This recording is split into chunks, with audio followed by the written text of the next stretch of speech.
Welcome back, everybody. So we got a good one for you today. Kind of a unplanned repair operation. The ball joint on the end of the steering cylinder on the 2520 decided it was gonna give up. It opted out, and basically it snapped off inside the nut there. You can see the fresh metal where it snapped, and then the old metal around it where it was already broke for a while. I knew this was coming. I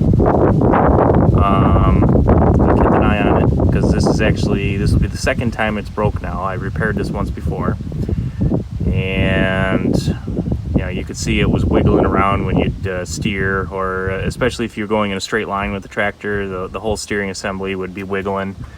It would be kind of, what's going on here? Here we go. It'd be doing one of those where it'd be wiggling back and forth, and you could see the nut on there kind of dancing around on top of it a little bit. Obviously, I tried to, put a hole and a cotter pin through there. In fact, I did have a cotter pin in there. It snapped off, so that's why I welded it on the top there. I believe that weld broke as well, so it got loose. It wiggled. This is obviously not the original factory ball joint at the end of the steering cylinder. This is actually the sway bar stabilizer link out of a, I believe, 2004 Saturn Vue. The first time this thing broke was many, many years ago, and it was back when I happened to be driving a Saturn Vue. And I had bought a bunch of hardware to put on the front end and do like a whole front end job on it. And the sway bar links that were in it were still pretty good, so I just kept the one or two or whatever I had and just threw them on the shelf. So then when this thing broke, I said, gee, I need like a ball joint. And I remembered that I had those things and they just happened to fit. I did have to drill out this hole.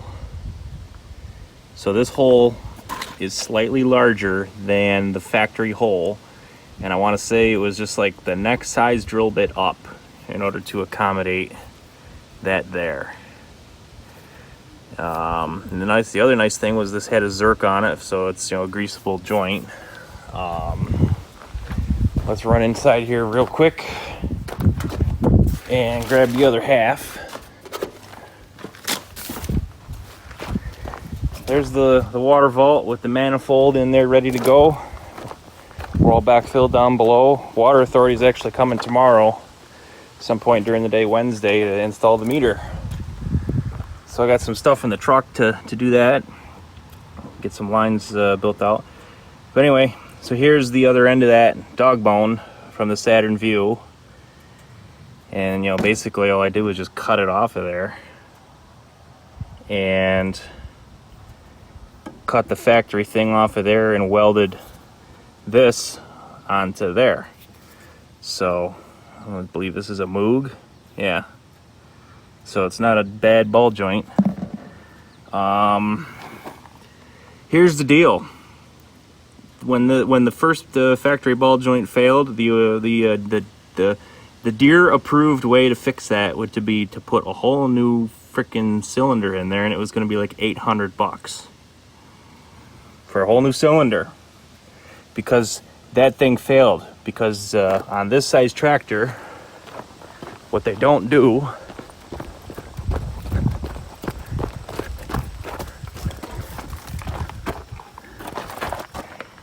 is that. See how this has threads on there? This one's replaceable. You undo the knot, back that out with the threads, and you put a new one on when it fails. Simple enough. But apparently, on the smaller tractors, the logic is to just say, you know what, screw the customer. They're gonna buy a whole new cylinder for $800. Well, I wasn't having that. So back then I took the portaband to it and cut that off there, and then I welded on the new apparatus. So that's basically what this video is going to be all about. Stand by.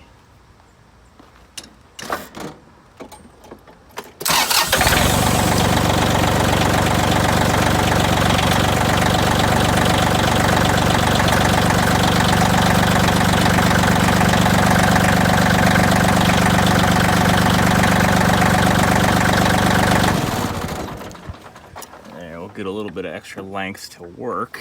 I wonder if we can kind of just stick this back in there to use it to stabilize. And of course, I extended it out all the way, and it's... Oh, come on.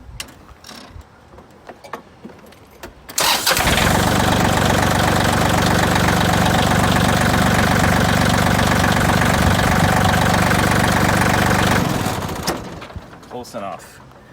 All right, so I'm just using that hole to stabilize this so I can get the portaband on there and zap it, cut it through, or you know what I mean.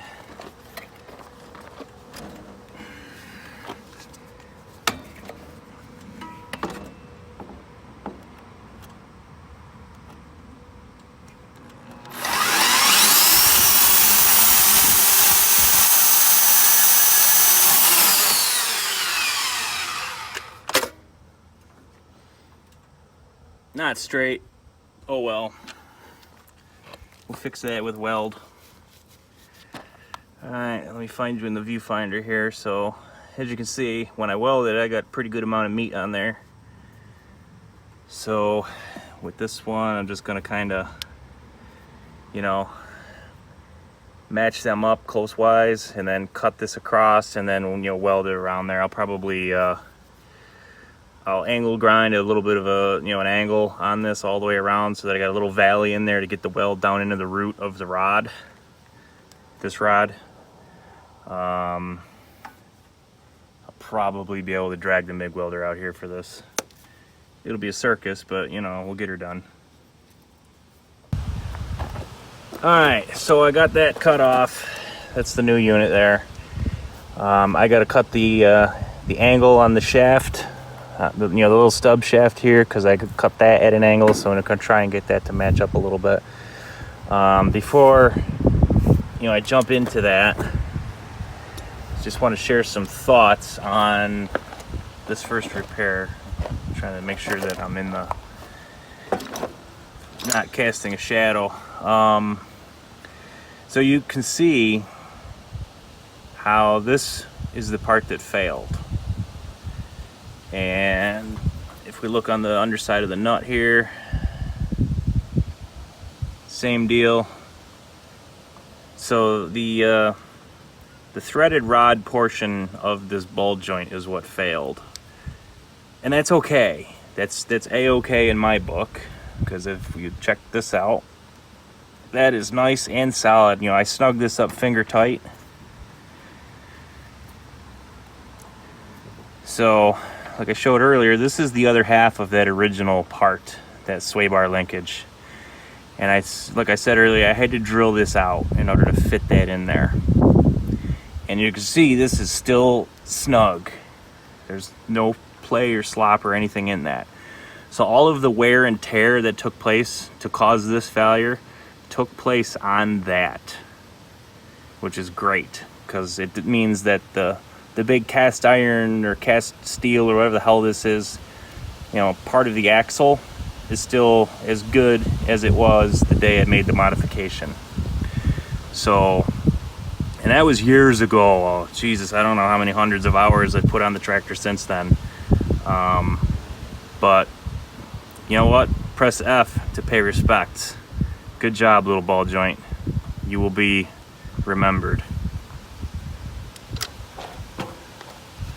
Alright, so now we got to cut our angle here. We're going that way on the shaft, but because this thing's upside down, we got to go this way. So we got to go this way, right? Yeah, pretty sure. Probably should run and get some earmuffs.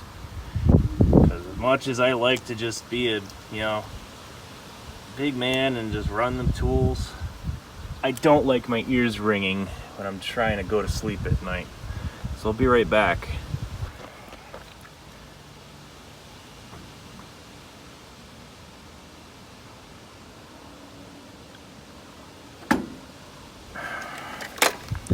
I don't remember exactly how this is supposed to be. Alright, so angle goes this way. So we gotta cut it that way. No, we have to cut it. You know what?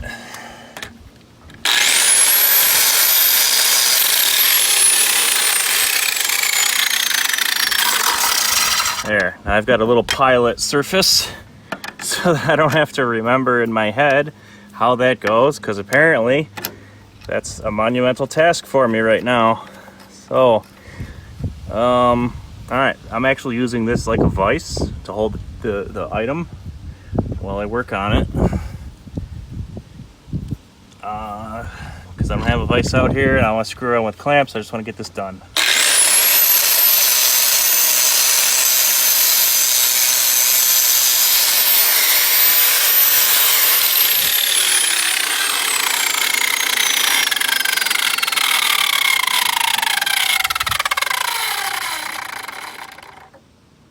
Close enough.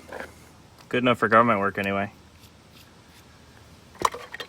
Alright, I think I'm actually going to take this inside on the vise so that I can properly do the bevel. Be right back.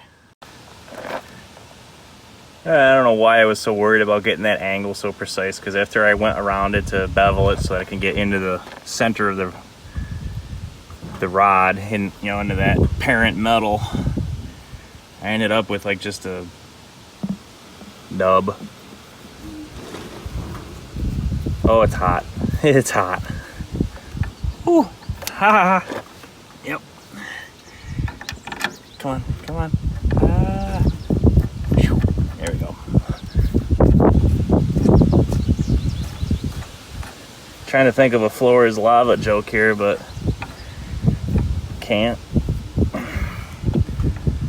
Alright, so we got a loader probably droops down from cylinder creep.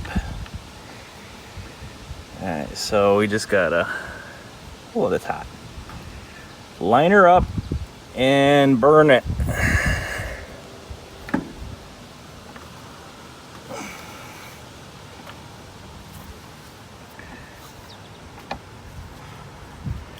I just gotta find out what size socket that takes and then zap it with the impact.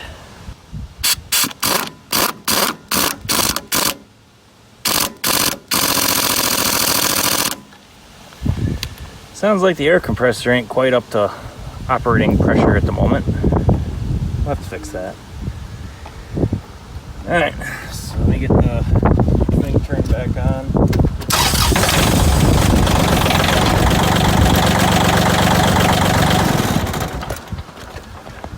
Alright.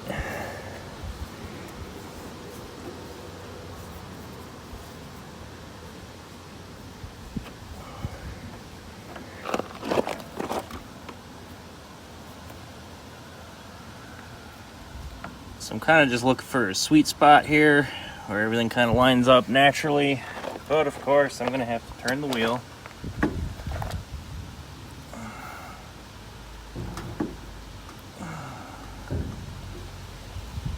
At least this thing turns by hand easy enough without the engine running. Yeah, you can feel that ball joint's dry right now. Definitely got to get some grease into it when we're done here, especially after we weld. Okay, so let's get you up close and have a gander at what's going on here. So I got that in there pretty good. Got a little notch in there, like a little, you know, a little valley you can see all the way around it, so I can burn in deep. So now I just gotta go get the welder.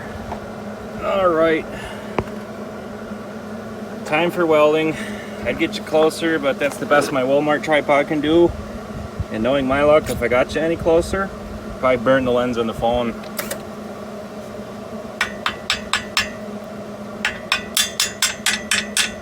I gotta clean out the tip of the nozzle here real quick. You get better results with a clean tip.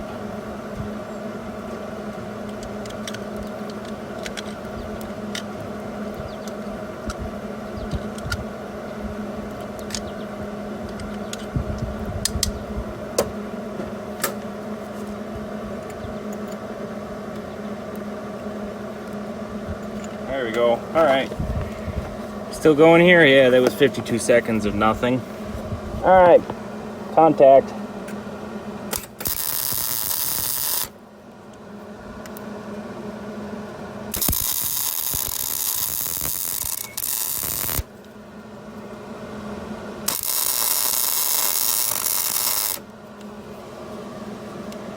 Alright, so now that I got it more or less tack welded into place,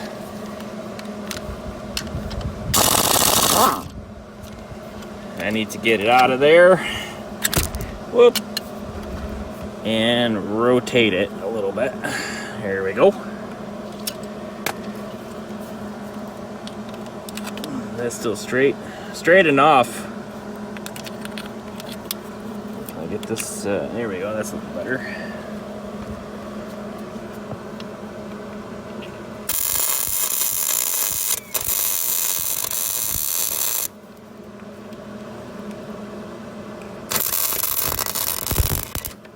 What in the hell was that all about? I got a lot of crud on the end of this.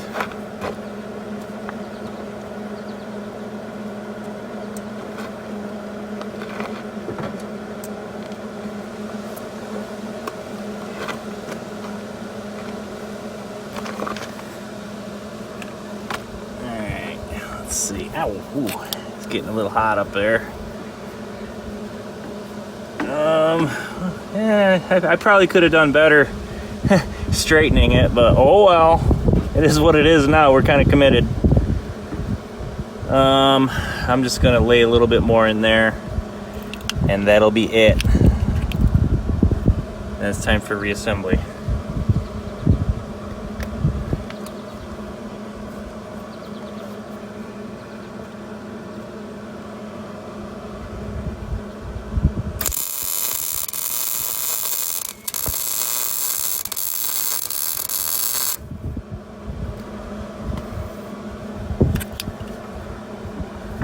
Ooh, hot, hot, hot, hot, hot. Oh, I got some spatter on the chrome. Oh no!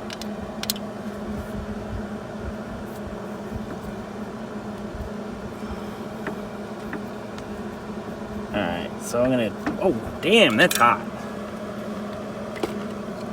I'm gonna try and, oh, see, you got some grease bubbling out of there.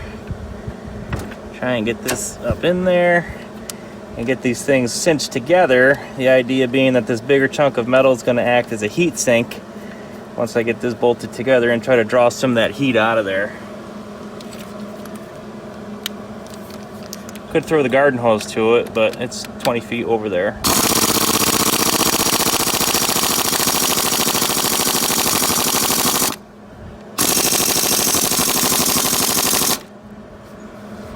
That should do her. Oh, there goes some welding wire. That was unplanned. Yeah, let me grab the hose real quick. Bottle off.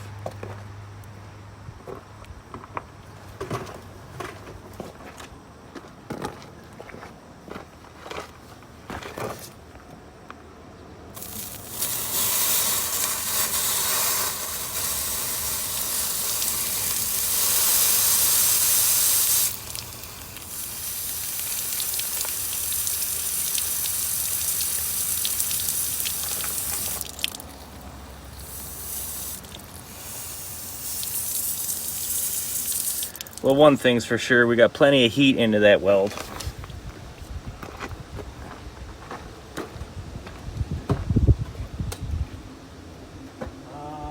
Now what? Oh, grease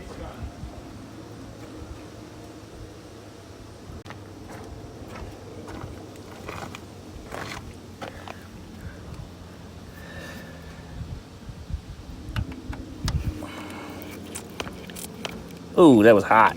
That actually came out of there hot.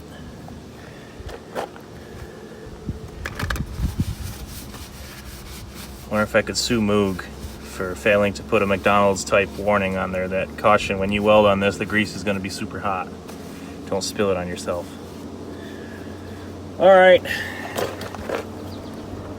There you have it.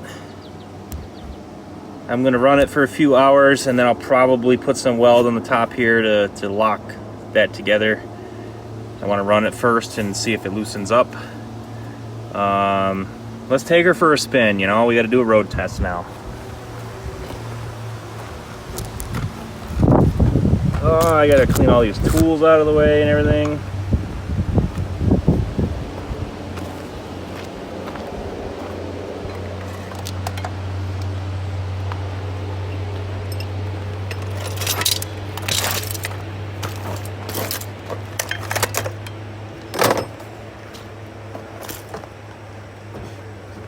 Don't get caught.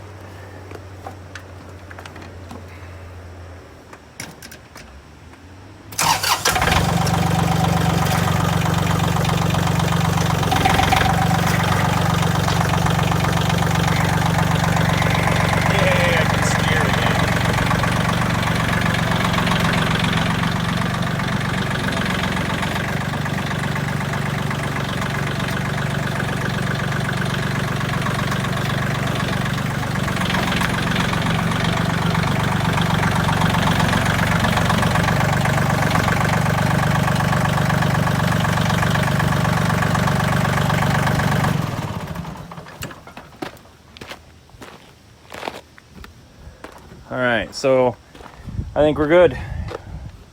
There's still some grease oozing out of there and some water as well. So either the rubber dust boot had a hole in it already, or we burned a hole in it.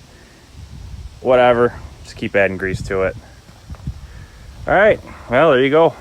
That's how you fix the ball joint or tie rod end or whatever that's called on your John Deere 2520 when it decides to yeet itself off the tractor. Oh, I hear naughty ducks up the hill. All right, well, I got a bunch of work to do. The sprout is emptying out the chicken coop, and I got to tow the manure spreader around. This is the tractor that I like to use for that because it's got the hitch on the back usually. I mean, I could migrate all that to another tractor, but yeah, I'd rather not have to move 400 pounds worth of weight every time just to do that. And to throw it on the ball joint, ball joint, to throw it on the drawbar of, say, you know, the 4100 over there, it's a pain in the butt. So I like this one where it's just way out in the open. So she's emptying out the coop. She's filling up the spreader. I gotta spread some manure. I gotta put all this stuff away. I might do some more hydro seeding. I got the hydro seeder on the front of the 3520 since this thing was busted. So yeah, got stuff to do. Catch you later.